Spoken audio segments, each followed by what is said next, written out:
성경을 누가복음을 통해서 처음부터 마지막까지 또는 마가복음을 통해서 사복음을 통해서 처음부터 마지막까지 관통하는 메시지가 있다고 한다면은 예수 그리스도가 세상에 왔을 때에 예수 그리스도가 하나님의 아들임을 알아보는 사람들이 많이 없었다라는 거예요. 특히 마가복음 같은 경우에는 예수 그리스도 처음부터 일관적으로 예수 그리스도가 아들됨을 알아보지 못하는 것에 대해서 누차 강조하고 있습니다.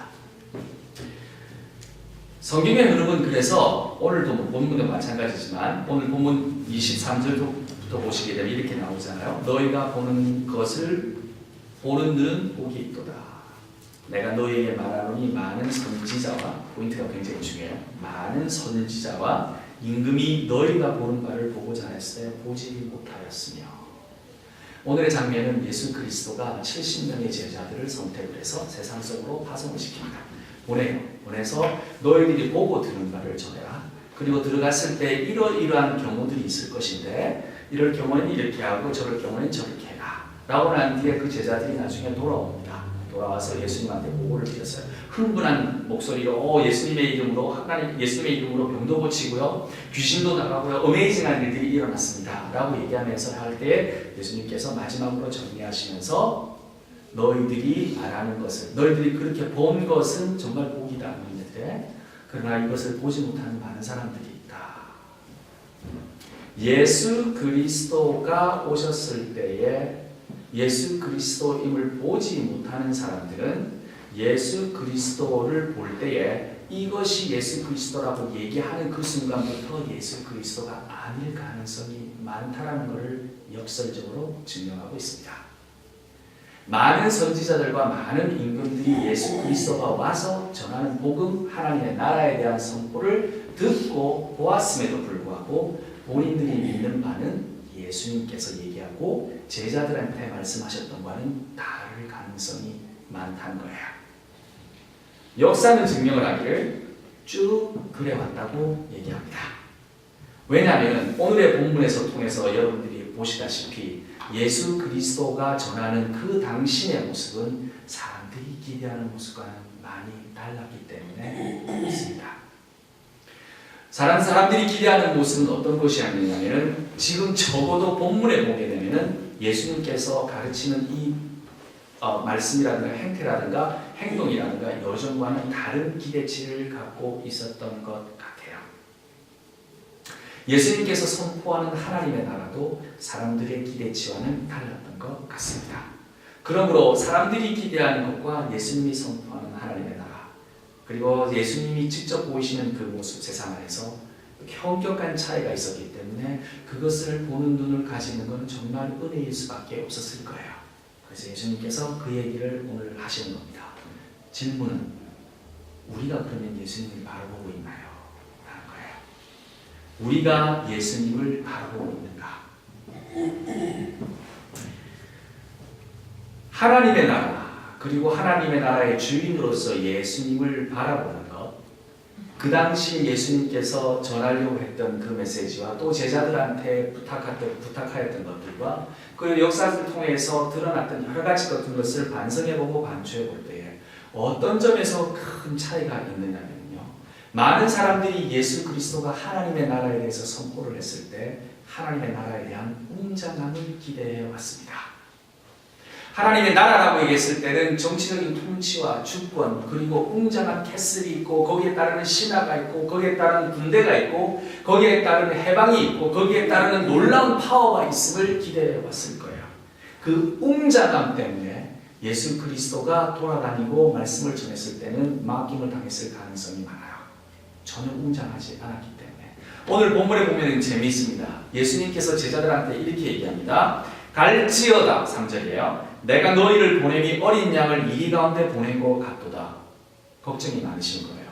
예수님께서는 철저하게 세상의 기대치를 이해하고 계셨던 겁니다. 근데 제자들한테 이렇게 말합니다. 전대나 배낭이나 신발을 가지지 말며 길에서 아무에게도 무난하지 말며.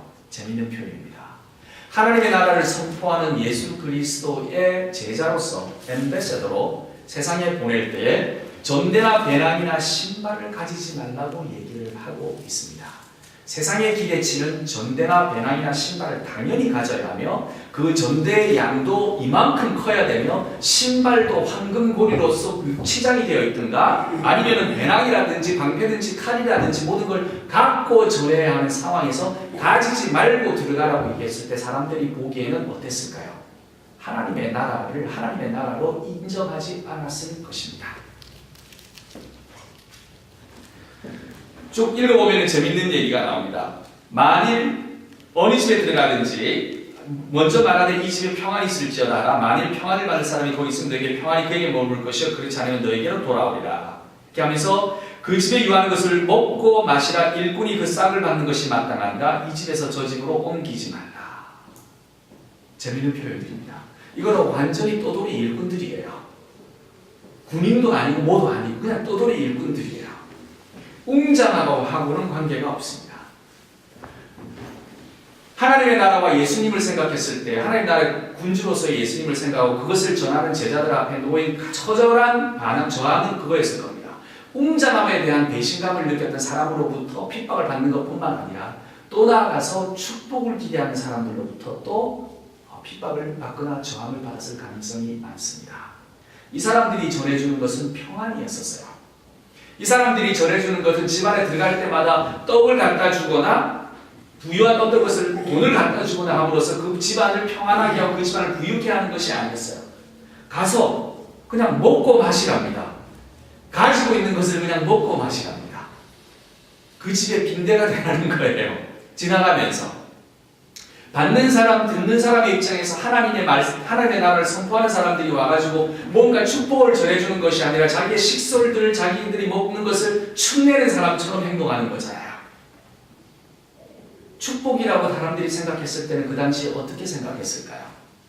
그 당시 사람들도 가난한 예수님의 제자들이 만나는 사람들이 부유한 사람들만 있었을까요? 아니요, 대부분의 사람들은 그냥 평범한 평민들이었을 겁니다. 그 사람들이 제일 갈망하는 것이 무엇이었을까요? 하루의 식량이었을 거예요. 그리고 내 새끼들 밥 먹일 만한 충분한 그런 영양이었을 거예요. 근데 들어와서 빈대처럼 사는 겁니다. 그리고 평안을 전해준대요. 물론 병도 고치고 이런 일들이 일어났겠지만 처음에 들어왔을 때 바로 병 고치고 들어왔을까요? 그러진 않았겠죠. 생각해보죠. 사람들이 기대하는 축복과는 다른 사람들, 그리고 그것을 기대한 것과는 다른 하나님의 얘기를 했습니다. 그러므로 예수님께서 제자들에게 전하라고 했던 하나님의 나라는 로또가 아니었던 거예요. 많은 사람들한테 기대했던 것은 복권에 당첨되는 것처럼 무언가가 터지기를 기대하고 해방이 뚝 떨어지기를 기대하고 지금에 있는 형편이 나아지기를 기대하고 그 구원이라는 것 자체가 그냥 지금 죽어서 천국 간다는 것과 직결되는 세상이 아니었어요. 그 당시에. 그 당시에 해방이라는 것을 로마의 나라로부터 해방되는 정치적인 것을 의미하기도 하고 그 당시에 해방이라는 것은 지금 그 고을의 악덕 군주들로부터 관리들로부터 해방돼서 조금이라도 편안하게 사는 것을 의미하는 거였고요. 그 당시에 해방이라는 것들, 그 당시에 축복이었다는 것은 내 딸, 내 아들이 사람들한테 잡혀가가지고 공조로 바치는 그런 것들로부터 벗어나는 그런 것들이었었어요. 최소한의 살고자 하는 그 기본적인 미인을 갖고 있는 것이 해방이었을 겁니다. 근데 거기에 대한 대답도 안 하는 거예요. 들어가면서 평안을 가지라. 예수님은 들어가실 때 오늘 금방 조금 전에 읽은 것처럼 전대나 배낭이나 신발을 가지 말 이 표현에서 우리는 예수님의 몰골을 생각해 봅니다. 제자들과 함께 돌아다니는 예수님의 몰골은 이거는 거짓골이었을 거예요. 예수님이 이렇게 말씀하셨는데 예수님이 배낭을 들고 다녔겠습니까?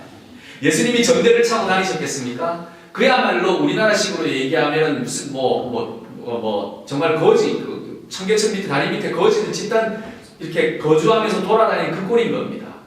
그렇게 돌아다니는 예수님이었던 거예요. 축복 누가 어떤 사람들이 그런 모습을 가진 대장한테서 축복을 기대한다 말입니까? 어떤 사람들이 그 사람한테 돈을 기대한다는 말입니까? 어떤 사람들이 그 사람한테서 차를 기대하겠습니까? 어떤 사람들이 그 사람한테서 명예를 기대하겠습니까? 어떤 사람들이 그래서 교회 안에서 차와 명예와 돈과 이런 것들을 기대하려고 교회를 나오는 겁니까? 한번 생각해 봅시다. 예수님이 그렇게 살았는데 그러므로 웅장한 하나님의 나라, 축복을 전해주는 하나님의 나라, 로또처럼 광풍처럼 다가오는 하나님의 나라, 이거는 예수님께서 전하셨던 것이 아닌데 우리는 횡행하는 것을 봅니다.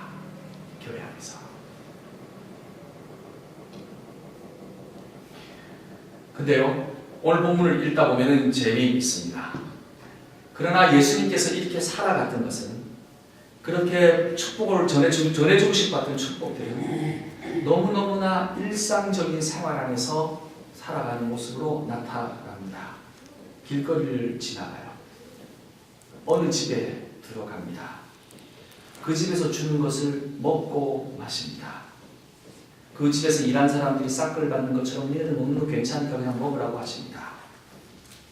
어느 동네 들어가든지 너희를 영접하거든 너희 앞에 차려있는 것을 먹고 거기에 병자가 있으면 같이 기도하고 고치고 그리고 고쳐서 병자가 나으면 하나님 나라가 임했다고 얘기를 하고 또 그리고 난 뒤에 다른 동네로 가라.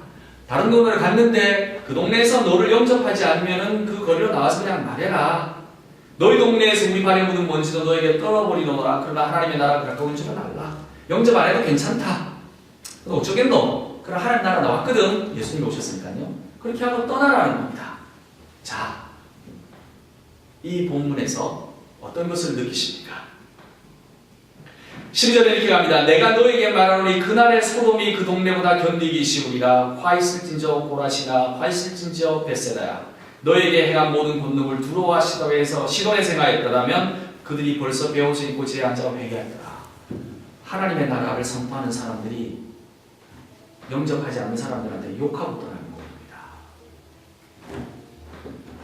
이 본문 안에서 우리가 느끼는 예수 그리스도의 임재는 가장 어려운 곳에 가장 평범한 그 당시에 평범한 곳에 일반적인 사람들 속에 들어가서 먹고 마시며 욕하고 타이르고 기적을 행하고 이렇게 일상적으로 살아가는 곳에서 하나님의 나라가 선포가 된 것이었어요. 저는 가끔씩 생각해 봅니다. 우리는 크리스마스가 되게 되면은 메시아 전곡을 연주하는 것을 웅장하게 생각하고 감사함으로 여깁니다. 저 클래식 굉장히 좋아합니다. 저 메시아 처음부터 마지막까지 한 2시간 되는 거 같이 퍼포먼스도 해보고 그리고 제가 지휘도 해보고 물론 그 퀄리티가 얼마나 좋았겠습니까? 그건 제가 개런티는 못합니다. 그래도 박수초를 많이 나왔습니다. 그 당시에 그렇게도 해보고 큰 교회에서도 해보고 이렇게 하면서 왔습니다. 근데 예수님께서 만약에 하나님 나라를 선포하러 세상 속에 지금 이 순간에 오신다면 현대의 메시아가 퍼포먼스가 되는 곳에 예수님께서 들어오셨을까 생각해봅니다. 뉴욕 맨하탄에 있는 엄청나게 큰 교회의 그 성전 안으로 예수님께서 들어오셨을까 생각해봅니다. 예수님께서는 웅장하게 오시지도 않으셨고 큰 축복을 크리스마스 선물 박스를 들고 돌아다니면서 전해주려고 오시지도 않으셨고 내일이면 붙을 로또 번호를 알려주시지도 않으셨어요. 자, 그러면 예수님은 어디에 있는가? 입니다. 우리의 예수님은 어디에 있을까요? 아주 슬프지만 냉정하게 생각해보면 예수님의 이름이 보이지 않는 곳에서 하나님의 따뜻한 모습을 더 많이 발견할 수 있는 것이 요즘의 세상입니다. 안타깝지 않아요? 한국을 가면서 한국에서 가끔씩 이렇게 넉넉구 TV 호텔에 앉아서 넉넉구 TV를 봅니다. 넉넉구 TV를 보게 되면은 이런 장면들이 나옵니다. 연예인들이 연탄 배달을 하고 있는 거예요. 막 땀을 흘리면서 무슨 리얼리티 쇼 이렇게 하면서 막 연탄 배달도 하고 막 이런 장면들이 나옵니다. 물론 그거는 보여주는 그런 어떤 프로그램이니까. 근데요, 가끔씩 보게 되면 마음이 너무 아파요. 예수 믿는 사람들 물론 그렇게 많이 할 수는 있겠지만 요즘의 교회는 그렇게 소소하고 작고 일상적이고 어려운 곳에 찾아가는 것에 관심이 많이 없어진 것 같아요. 뉴스든지 우리의 교회 안의 관심이든지 모든 것들이 웅장한 것에 맞춰진 것 같아요. 교회 안에서 무언가 1년에 한 번씩 큰 행사, 특히 크리스마스를 통해서 큰 행사를 하는데 큰 행사를 할 경우에는 교회 안에서 이루어지고 교회 안에서 무언가를 많이 하기를 원하는 것 같아요. 수천만 원을 돈을 들여서 수백 개의 교회들이 모여서 연합 행사를 하면서 버스를 대절을 해서 10만 이상이 모이는 교회에 모여서 예배를 드린다고 합니다. 찬송 소리가 그 운동장을, 실내 운동장을 다 덮을 거예요. 그 찬송을 불었을 때 부르르 떨리는 그 감격함이 있을 수도 있어요. 근데 이제 우리가 교회 혼인의 모습을 가지려고 한다면 아마 어쩌면 우리는 현대 메시아를 버려야 될 가능성이 있습니다. 아마 어쩌면 우리는 그렇게 웅장했던 교회의 전통과 역사를 버리고 교회가 없는 곳, 하나님의 이름이 불려지지 않는 곳, 예수 그리스도를 찾지 않는 곳으로 우리가 복음을 갖고 들어가야 할 책임이 더 많아질 수 있습니다. 아멘. 거기에 여러분들 가실 수 있으시겠어요?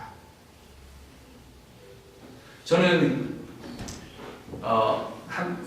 오면서도 그런 생각을 했지만 한국에서 그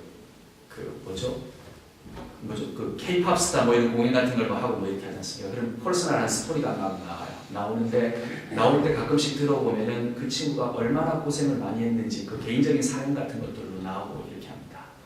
엄마가 아프고 뭐 이런 얘기. 그리고 굉장히 많은 감동을 줘요. 세상 안에서 예수님 이름 없이도 저렇게 감동을 줄 수 있는데 언제부터 우리는 예수님의 이름을 갖다 놓으면 감동 대신에 적개심을 만들게 할까? 그게 예수님의 복음과 하나님 나라의 문제였던가? 아니면 웅장함과 로또와 축복을 그냥 겨냥해서 살았던 우리의 책임이었던가? 반성해 봅니다.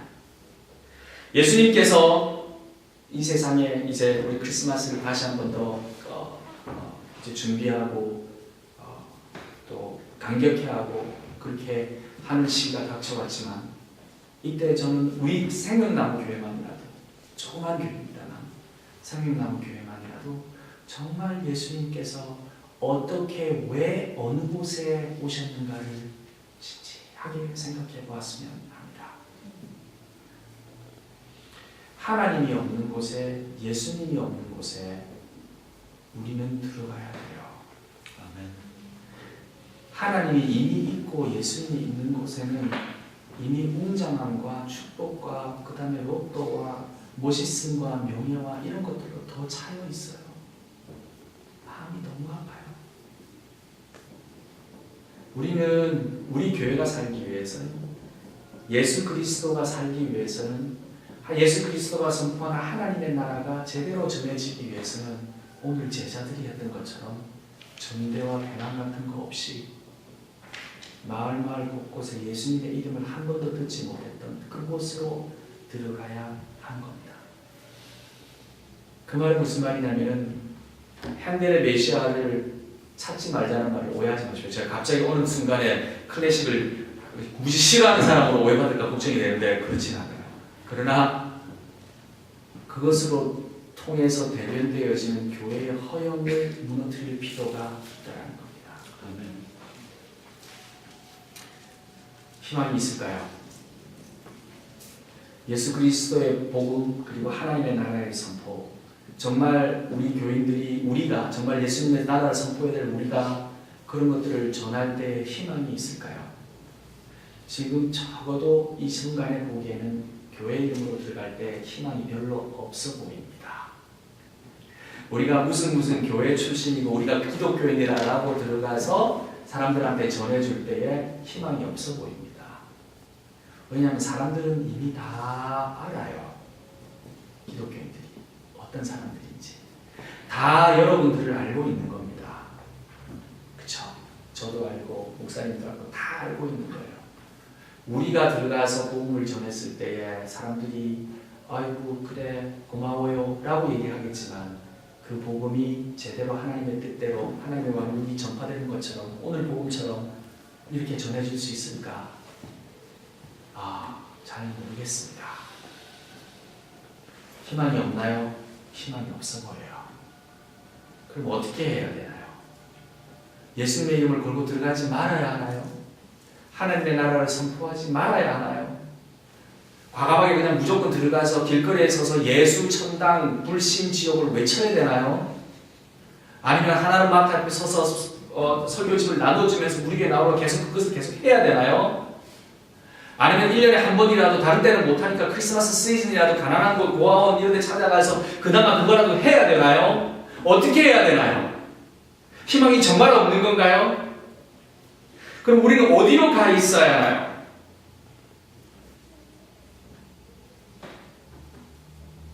답은 딱 한 가지밖에 없어요. 우리가 매일매일 당하는 이 처절한 현실 안에 끊임없이 하나님을 믿고 매일매일 살아갈 수밖에 없습니다. 아멘. 첫 번째, 하나님의 복음이 웅장한 곳으로 들어오지 않았기 때문에 우리의 인생에 있어서 웅장함을 기대할 수 없습니다. 예수 그리스도가 웅장함 없이 마법관에서 나타나셨기 때문에 태어나셨기 때문에 우리가 기대할 때 우리 애들만큼은 황금수저 물고 태어난다고 기대할 수 없습니다. 우리가 예수님을 믿고 살아갈 때 로또를 기대할 수 없습니다. 왜냐하면 예수님께서는 들어다니고 제자들한테 명령하셨을 때 니네들이 반드시 거절을 당할 것이며 축복이 아닌 평안을 주셨고, 그리고 그 사람들한테 만나는 사람마다 집 한 채 덤성덤성 전해주던 하나님의 나라가 아니었던 걸 우리가 봅니다. 그러므로 우리 로또를 기대하면서 살 수 없습니다. 여러분이 가지고 있는 질병 계속 갈 수 있습니다. 여러분이 가지고 있던 그 가난함, 지독하게도 그렇게 괴롭혔던 가난함 계속 갈 수 있습니다. 저 하나님한테 질문 많이 해요. 왜 하나님 저한테 돈 안 주십니까? 하나님 왜 저한테 이렇게 좀 부유하게 안 해주십니까? 죄송합니다. 그것이 계속 갈 수 있습니다. 그러면 예수님 믿는다는 것이 무엇이 우리한테 유익이 됩니까? 당연히 그런 질문이 저희들한테 불끈불끈 솟아납니다. 예수님은 그런 사람들한테 가서 하나님의 나라를 선포하라고 하셨어요. 결과는 잘 모르겠어요. 그것을 선포하라고 하셨습니다. 우리가 그것을 가지고 하나님의 나라를 그런 사람들한테 선포하는 것뿐만 아니라 사실은 우리가 그런 하나님의 복음을 받는 사람이기도 합니다. 우리가 그런 복음이 필요한 사람인 거예요. 근데 그 하나님의 나라의 선포가 뭔 줄 아십니까? 예수 그리스도가 우리와 함께 처음부터 마지막까지 그 고통과 고난과 어려움과 모든 과정을 함께 동행하신다는 그 임마누엘이 우리한테 주시는 복음이고 축복이고 은혜고 감격이고 나라인 것입니다. 아멘. 이거예요. 미치겠습니다. 왠 줄 아세요? 예수님하고 같이 살면은 우리는 동행을 같이 하게 되면은 그것 때문에 우리 마음이 편해져야 되는데, 웬걸 같이 살았던 예수님이, 끝까지 같이 가겠다고 했던 예수님이 덜커덩 십자가에 걸리시잖아요. 덜커덩 걸리셔서 돌아가시잖아요. 우리는 그 예수님을 우리 몸에 담고 같이 걸어가면서 그렇게 살아가고 또 봤잖아요. 또 따라가야 되잖아요. 핸델의 메시아가 지금 노래가 나옵니까? 안 나와요. 그러나 사랑하는 생명나무 교회 식구들, 이 거칠은 말씀을 전하게 돼서 너무 죄송합니다. 미안하시네요. 예수님처럼 살아가는 게 우리의 삶입니다. 아멘. 헛된 것을 꿈꾸지 말도록 합시다. 대신에 예수님께서 돌아다니면서 거지 대장처럼 살으시면서 꿋꿋이 하나님의 나라를 선포하셨던 것처럼, 예수님께서 제자들 70인을 뽑아서 세상 속으로 보내면서 꿋꿋이 나처럼 살으라고 얘기하셨던 것처럼, 너 거기 나가게 되면 반드시 거절을 당할 수도 있으니까 각오하고 들어가라고 하셨던 예수님의 말씀을 기억하면서 어려운 곳에, 예수님의 이름이 없는 곳에, 하나님의 나라가 선포되지 않은 곳에, 모르는 곳에, 적대시당하는 곳에 우리도 의심을 가지고 우리도 어려움을 가지고 살아가지만 그곳에 들어가서 매일매일 거치는 순간을 견뎌내는 여러분이 되시기를 간절히 바랍니다. 아멘. 그것 때문에 임마누엘 되시는 예수 그리스도가 이 세상에 오셨습니다. 짧은 이 기간 동안, 길다고 해봤자 얼마 안 되는 기간 동안 임마누엘 되시는 그 예수 그리스도가 전하는 하나님의 나라를 우리가 전하고 그 안에서 같이 힘들고 고통받고 그 안에서 같이 기뻐하며 종국에는 십자가에 걸리지만 부활의 소망으로 힘을 내고 열심히 살아가 결국에는 하나님의 나라에 들어가서 손잡고 기도하며 찬양하며 영원을 누리는 생명나무 교회 식구가 되기를 예수님이 탄생한 이 지음에 강력하게 간절하게 축원하고 기원합니다. 아멘.